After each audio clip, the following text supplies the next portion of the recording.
Mheshimiwa Dr. Godwin Olois Mollel.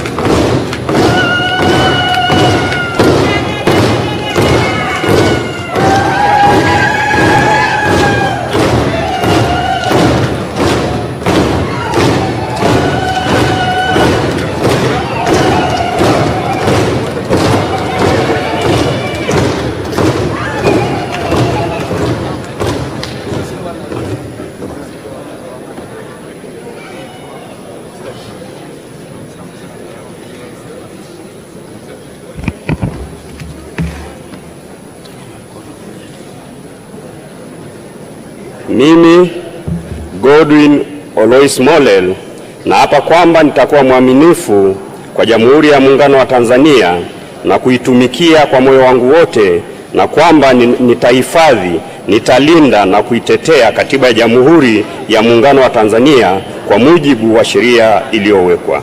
Ee Mwenyezi Mungu nisaidie.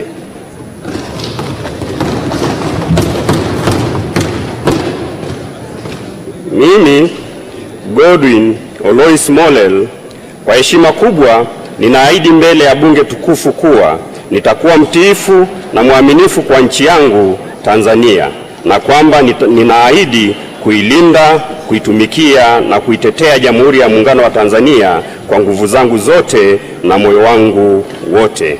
Ee Mwenyezi Mungu nisaidie.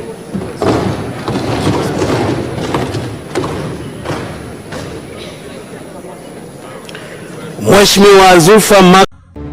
Usisahau kusubscribe na kugusa alama ya kengele ili uwe wa kwanza kupata taarifa zetu kila tunapoweka Msomi News.